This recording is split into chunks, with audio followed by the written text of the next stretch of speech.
नाज़रीन, Haripur press club में इस वक्त वफाकी वज़ीर ख़ज़ाना उमर अयूब ख़ान पहुँचे हैं, जो इस वक्त सहाफ़ियों से गुफ्तगू कर रहे हैं। मेरे बड़े भाई जनाब और एडवाइज़र होम बाबर खान स्वाति साहब, मेरे बड़े भाई मिनिस्टर इरीगेशन KP के अरशद अयूब खान साहब, राजा एहतशाम साहब, सलीम तनौली साहब, मेरे यहाँ पे इफ्तिखार भाई मौजूद हैं, मेरे यहाँ पे सारे साथी अल्हम्दुलिल्लाह मौजूद हैं, प्रेस इलेक्ट्रॉनिक मीडिया के यहाँ पे नुमाइंदगान, और सबसे अहम यहाँ पे आज जिस हवाले से आपने बुलाया है, एक महफिल इकट्ठी हुई है, मैं सबका शुक्रिया अदा करना चाहता हूँ। यहाँ पे बुजुर्गों, दोस्तों, जिस वजह से हम लोग इकट्ठे हुए हैं उसकी तो बातचीत शुरू में ही मैं बात करना चाहूँगा कि फौकदान जो रिसोर्सेज का है, जो मेरे भाई सदाकत भाई ने भी कहा, या ये भूत बंगला या क्या कहते हैं, आपने क्या इस्तेमाल किया था, भूत बंगला ही आपने इस्तेमाल किया था। इंशाअल्लाह ताला मेरे दोनों भाई साहिबान यहाँ पे मौजूद हैं और इन्होंने मिलके CM साहब से भी इल्तिजा ये करेंगे, जहां पे मेरी आवाज पहुंची मैं इंशाअल्लाह ताला पहुंचाऊंगा। और हमारी कोशिश होगी कि यहाँ पे जो ये प्रेस क्लब का, चाहे आपका हलफनामे का मसला है, वो हम लोग CM साहब से बात करें, वो मिलनसार शख्स है, जरूर वो करेंगे इंशाल्लाह। मानसेरा प्रेस क्लब आप बता रहे हैं बाबर खान के, वो और हरीपुर हमारे जो ऑफिस बेरर्स हैं, ये इकट्ठे हो जाएं और आपके फंड्स का अकबर अयूब खान साहब ने 35 लाख रुपए का उन्होंने ऐलान भी कर दिया, उसको प्रोसेस करना जो है वो हम लोग करेंगे। बदकिस्मती से हुआ क्या है कि ये इंपोर्टेड हुकूमत आई है,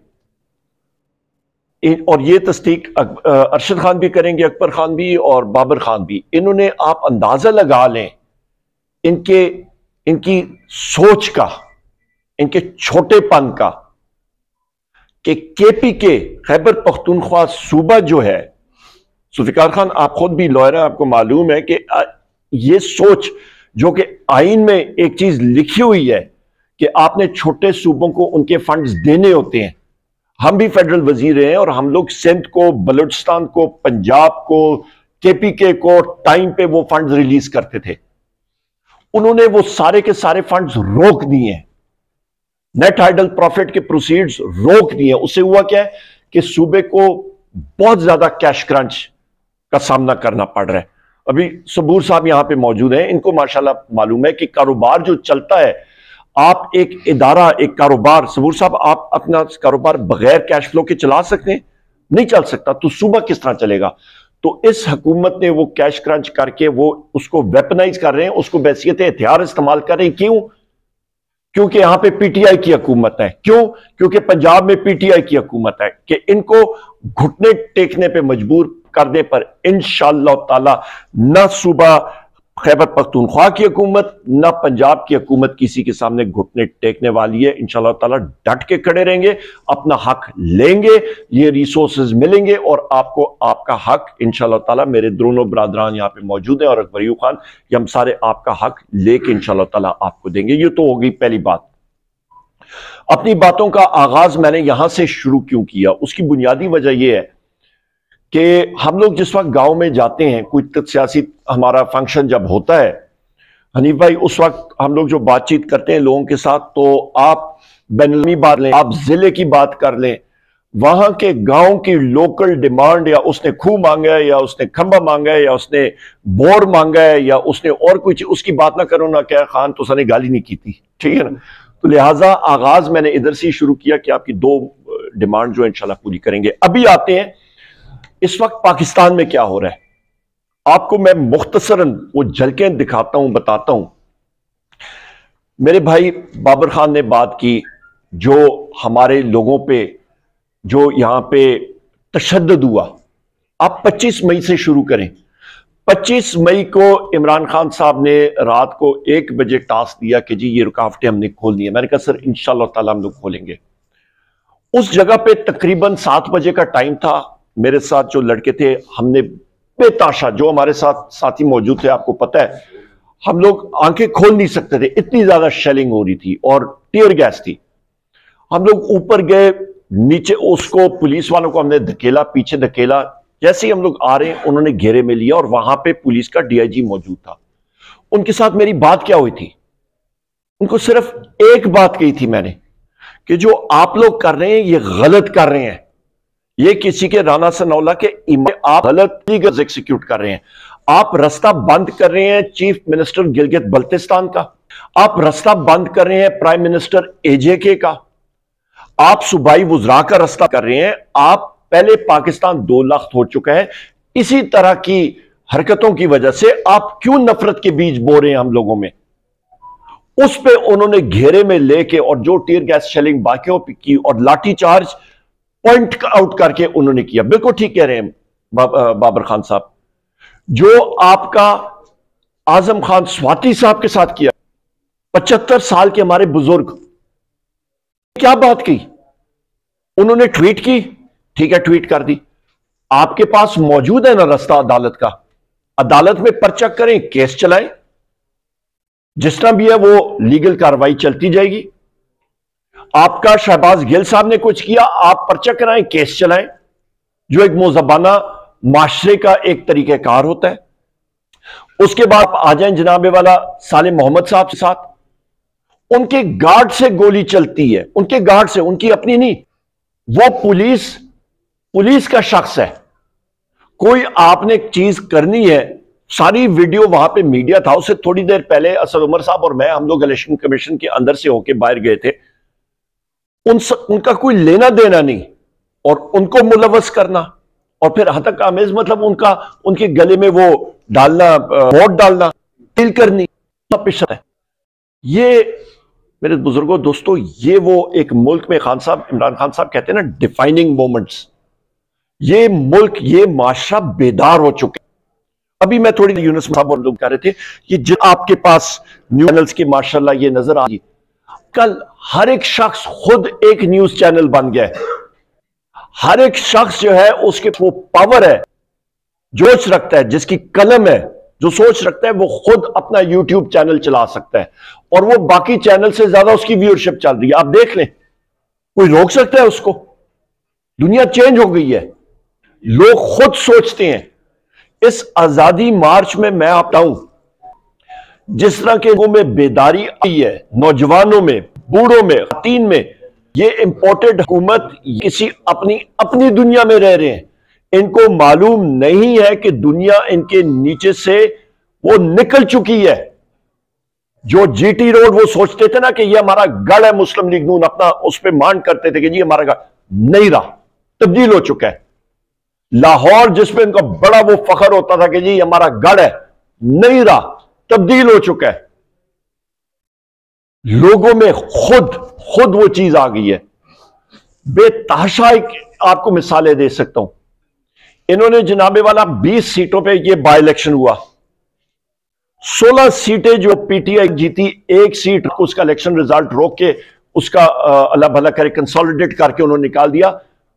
29 वोटों का फर्क, अंदाजा लगा ले, रिकाउंट नहीं होने दिया इस इलेक्शन कमीशन ने, जिस पे हम लोग बात करते हैं ना।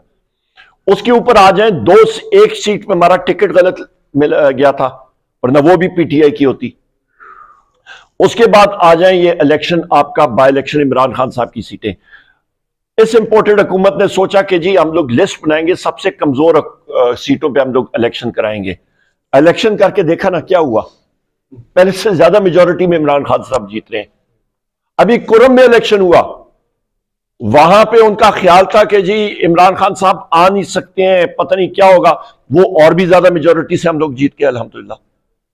वो हकायक जो इनको नजर नहीं आ रहे, मैं नहीं कहूंगा, मैं क्वालिफाई कर, नजर आ रहे हैं, इसीलिए वो इलेक्शन से दूर भागे, क्योंकि मालूम है, दर हकीकत ये हो रहा है कि उनको नजर आ रहा है और उनको मालूम है कि उनका पटका डालेगी।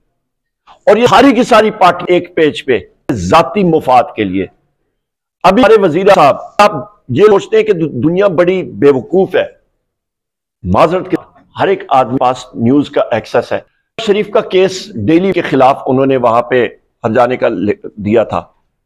जज साहब ने उनको कहा है कि जनाबे वाला कल ही उन पे 30,000 पाउंड का उन पे क्लेम डाला है कोर्ट ने बरतानिया में, ये वो एनआरओ वाला सिलसिला नहीं, वो तो कोई एनआरओ नहीं है। उन्होंने कहा भाईजान आपका केस चलेगा और आपका हम लोग आगे ले जाएंगे, आप पेशी में मतलब आप इल्तवा करेंगे, कुछ करेंगे, आपको मेल अखबार के लीगल चार्जेस जो है वो भरने पड़ेंगे। इस पे कोई शक शुबे की बात ही नहीं। यहां पे उनकी इंफॉर्मेशन मिनिस्टर कहती है कि जी केस हमारे फेवर में जा रहा है। मतलब सदाकत भाई या हम लोग बेवकूफ हैं या वो लोग हैं, मुझे समझ नहीं उन्होंने क्या ये मजाक बनाया हुआ है। ये ऑल्टरनेट रियलिटी में जो रह रहे हैं ना, इसी का मसला है। फिर जनाब आप आगे आए, इमरान खान साहब क्या कहते हैं, उनका एक ही वो है, इंसाफ का मतलब क्या है, रूल ऑफ लॉ। अभी हम लोग बात कर रहे थे थोड़ी देर पहले, मुल्क में एक जो है वो ठप है। कल सर्वे आया है 88% बिजनेसमैन, 88% अरशद खान, वो कहते हैं मुल्क की सिमत गलत तरफ जा रही है। जिस वक्त आपका मीडिया, जिस वक्त आपका बिजनेसमैन, जिस वक्त आपकी इंटेलिजेंसिया जब वो कहती है कि भाईजान मुल्क गलत तरफ जा रहा है, तो उसके फिर होश के नाखून लो और उसको ठीक तरफ लाओ, और उसका हल एक ही है। हम सारों की डिमांड यही एक ही है। यहां पे हम लोग पीटीआई के साथी मौजूद हैं, इमरान खान साहब की एक ही डिमांड है, इलेक्शन फ्री एंड फेयर करा दें। एक ही डिमांड है ना। हम लोग कहते हैं कि हमें कुर्सियों पे बिठा दें, नहीं, फ्री एंड फेयर इलेक्शन आप करा दें। जो मर्जी हुकूमत आए उनको 5 साल दें कि वो करें। इस वक्त वो हुकूमत के पास जो मैंडेट है मॉरल का, वो खत्म हो गया। ये वो हकायक हैं जो आपके सामने हम लोग रखना चाहते हैं। और ये भी याद रखिएगा, जो इक्तिसादी तौर पे हम लोग हिट ले रहे हैं, ये सर्दियां जो अभी आ रही हैं, मिनिस्ट्री ऑफ पेट्रोलियम ने आपको पहले ही बता दिया है कि गैस लोड शेडिंग इंतहा की होगी। सुबह के वक्त आपका चूल्हा चलेगा, दोपहर के वक्त और खाने के वक्त। जिस वक्त ये 3 वक्त आपका चूल्हा चलेगा, तो पूरा पाकिस्तान जो है वो चूल्हा इस्तेमाल कर रहा होगा। गैस का प्रेशर कितना होगा, वो फूकनियां दे फिर गुजारा करना पैसी, ये गल याद रखियो, ठीक है ना। वही चीज होगी कि आप मिट्टी का तेल, मैं आप सारे साथियों को, मैं अकबर खान से यही बात कर रहा था कि मिट्टी का तेल का मेरा ख्याल है हम लोग बंदोबस्त कर लें। वो पुराने जमाने में चूल्हे जो है वो उस पर चलते थे। ये हालात हैं। इसके ऊपर हमारी डिमांड क्या है। इमरान खान साहब पे ये जो फायरिंग हुई थी, उसका आपको मैं मुख्तसरन बताता हूं। असद उमर साहब और मैं, हम लोग पिंडी से उधर वजीराबाद पहुंचे, गाड़ी से उतरने वाले थे, फायरिंग की आवाज आई। जिस वक्त फायरिंग की आवाज आई, मैंने कहा असद भाई ये कोई पटाखे या कुछ नहीं है, ये फायरिंग हुई है। अच्छा, जिस वक्त वो फायरिंग हुई, हम लोग आए, तो जैसे ही हम लोग कंटेनर के अंदर आए, तो इमरान खान साहब को वो नीचे ला रहे थे, वहां पे उनका कमरा है, उधर लिटा रहे थे, खूनो खून थे। उनका भांजा मुझे मिला, एडवोकेट हसान, उन्होंने कहा जी मामू को गोली लग गई। हमने जाके देखा, फैसल जावेद साहब सेनेटर मेरे सामने खड़े थे, उनका ये पूरा कमीज खून से भरा हुआ, इधर चेहरे पे गोली। अच्छा, जिस वक्त ये सारे से आपके वकला हज़रात मौजूद हैं, अब सारे प्रेस के हैं, जिस वक्त गोली लगती है इंसान का जिस्म गर्म होता है, पता नहीं लगता कि किधर लगा किधर नहीं लगा। हमारे अहमद चट्टा साहब को गोलियां टांगों में लगी, उनको पता ही नहीं था, उनकी कमीज भरी हुई खून से, उनको मालूम ही नहीं था। इमरान खान साहब के गार्ड हैं जाहिद, उसको 5 गोलियां टांगों में लगी, और रब की शान, एक हड्डी नहीं हिट हुई और एक रग भी, ये रब की शान है, किसी को ट्राई भी करें। अच्छा, जो अहम बात जो मैं करना चाहता हूं, फायरिंग और ये चीजें, बंदूकें हम लोग बचपन से इस्तेमाल करते रहे हैं। मेरे जहन में एक चीज खटखटा रही थी, और वो ये थी कि शूटर एक नहीं था। मुझे ये चीज बार बार मेरे जहन में आ रही थी। अगले दिन खान साहब के साथ मैं बैठा हुआ, मैंने कहा सर शूटर एक नहीं था। कहा उमर बात तो ठीक कर रहे हो, क्योंकि जिस वक्त कहते हैं मैं गिरा तो हमारे ऊपर से गोलियां गई हैं, बंदा सामने वो बर्स्ट मार रहा है, उसके बाद उसको वो लड़का पकड़ता है हमारा हीरो, और ऊपर से फिर गोलियां जाती हैं, कहां से आई। ये चीज मुझे तंग कर रही थी। मेरे हाथ एक वीडियो किसी ने भेजी, वो मैंने जिस वक्त देखी, उसको आहिस्ता मैं फिर रीप्ले किया। 3 राउंड का एक बर्स्ट आता है, उसके बाद उसको ओवरलैपिंग फायर कहते हैं।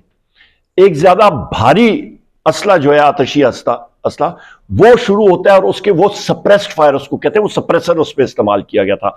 सप्रेसर के साथ आवाज कम होती है, मुकम्मल तौर पे खत्म नहीं होती। डायरेक्शन वो आवाज की चेंज कर देता है, आपको पता नहीं लगता किधर से आ रही है। वो सप्रेसर का फायर आया। एक परसों जो है आईजी पुलिस ने इस चीज का एतराफ भी किया, आप सारों ने, मीडिया ने उस चीज को पिक भी किया। 2 शूटर्स आ गए। 2 शूटर्स के बाद आपका वो बयानिया किधर गया कि जी ये मजहबी, खुदा न खास्ता मजहबी इंतहा पसंद था, वो तो बयानिया उधर ही खत्म हो गया ना। जिस वक्त पुलिस खुद भी कहती है कि जी 2 शूटर्स मुलव्वस है, इसका मतलब है क्या? कंस्पिरेसी हो रही है। और यह चीज भी नहीं, एक तीसरा शूटर भी मुलव्वस है। वो कौन है और कहां पे है? उसने इस्तेमाल किया था साइलेंसर, साइलेंस्ड वेपन, क्योंकि वो गोलियां आ रही हैं टोटल राउंड जिसकी आवाज आती है वो आपके 14 से 16 राउंड का बर्स्ट है। गोलियां जो चल रही हैं, लोगों को लग रही हैं, वो उससे ज्यादा है। वो किधर से आई? 2 जमा 2 4 यहां पे नहीं बन सक रहा, यहां पे ज्यादा है। लिहाजा उस कंस्पिरेसी को अनर्थ करने के लिए एक फोरेंसिक आपकी टीम ने इसको बहुत डीपली देखना होगा। और मैंने तो खान साहब को यह भी रिकमेंड किया गवर्नमेंट ऑफ पंजाब को कि आप इंटरनेशनल एक्सपर्ट्स भी बुलाएं जिनका काम फोरेंसिक एनालिसिस होता है, क्योंकि ये कंस्पिरेसी, ये बहुत बहुत ही गंभीर कंस्पिरेसी है। ये तो अल्लाह ताला रखने वाला है, खुदा ना खास्ता कामयाब होती तो आगे क्या होता। और जिस वक्त हम लोग खान साहब को लेके भी जा रहे थे, मैं फोन पे एडवोकेट हसान से कह रहा था, मैंने कहा चेक करें, उतार के कमीज चेक करें कि ऊपर खुदा ना खास्ता ना हो, ब्लीडिंग तो नहीं हो रही, मतलब उस जगह को टाइटली बंद किया। क्योंकि वो जिस वक्त ऑपरेशन हुआ तो डॉक्टर्स ने इमरान खान साहब को कहा कि जी आज फिर एक बार हमारा यकीन कुदरत में ज्यादा मजबूत होता है कि ये एक मौजा था, हड्डी और रग ये और गोली इधर थी 1 मिलीमीटर के फासले पे। बुजुर्गों, दोस्तों, ये आपको हकायक मैं क्यों बता रहा हूं? क्योंकि हमारे मुल्क में जो साजिशें बैरून मुल्क से हो रही हैं और अंदरून मुल्क से हो रही हैं, उनका एक ही टारगेट है, खुदा ना खास्ता इस मुल्क को कमजोर करना। जो पाकिस्तान तहरीक इंसाफ का आखिरी बात करके आपसे इजाजत लूंगा, आप सारों को भी दावत है कि इंशाअल्लाह ताला हमारा यहां पे रैली भी होगी, यहां पे फंक्शन भी होगा, जरूर उसमें शमूलियत कीजिएगा। ये किसी फर्द वाहिद के लिए नहीं है, ये सब हम सब के लिए, रूल ऑफ लॉ के लिए। हमारा सिर्फ और सिर्फ, मेरे वकला हज़रात यहां पे बैठे हैं, हमारा सिर्फ एक ही है, रूल ऑफ लॉ मुल्क में होना चाहिए। सब के सब इदारे अपने अपने तयन शुदा रोल में महदूद रहें, रूल ऑफ लॉ को मजबूत करें, कानून साजी को मजबूत, कानून साजी नहीं बल्कि जो कानून हमारे बहुत है, जो इंप्लीमेंटेशन है उसको करें। एक साबिक वजीर आजम जो कह रहा है आपकी फर्स्ट इंफॉर्मेशन रिपोर्ट दर्ज करने के लिए आप जाते हैं, यहां पे वकला बैठे, आप जिस वक्त जाते हैं वो हर एक आदमी का हक है कि वो अपना मुल्जिम या उस पे जिस पे शक है वो नॉमिनेट करे। उसके बाद तफ्तीश में उसको रखना है या नहीं रखना वो दूर की बात है, पर कम से कम वो हक तो होना चाहिए। उसमें जिस वक्त आप प्रेशराइज करके आप उस पर सलब करते हैं, मेरी अपनी FIR आज तक नहीं हुई, अभी उन्होंने कहा जी कि प्रोविंशियल मेडिकल बोर्ड होना चाहिए, उसके पीछे भी लगा रहूंगा। आप अंदाजा लगा लें, जिस वक्त रूल ऑफ लॉ एक आम आदमी से लेके ऊपर तक वजीर आजम तक सारों के लिए एक तरह का नहीं होगा, मुल्क में जो है ये बदअमनी और ये सारी चीजें फैलती रहेंगी। इसी के खिलाफ हमारा जिहाद चल रहा है, इसी के पीछे हम लोग लगे हुए हैं कि यकसा कानून, यकसा चीजें जो है वो मुयसर होनी चाहिए। बहुत बहुत शुक्रिया आप सारे साथियों का बातें सुनने का। एक बार फिर मैं सदाकत भाई आपका, हनीफ भाई आपका, हाफिज जावेद साहब आपका, सारे साथियों का, बिलखसूस हमारे दूर से आए हुए मेहमान मेरे बड़े भाई जनाब बाबर खान स्वाति साहब और हमारे अल्हम्दुलिल्लाह होम एडवाइजर भी हैं इनका, और मेरे अपने भाई अरशद अयूब खान साहब का, सबका मैं तहे दिल से शुक्रगुजार हूँ। बहुत शुक्रिया। अस्सलाम वालेकुम।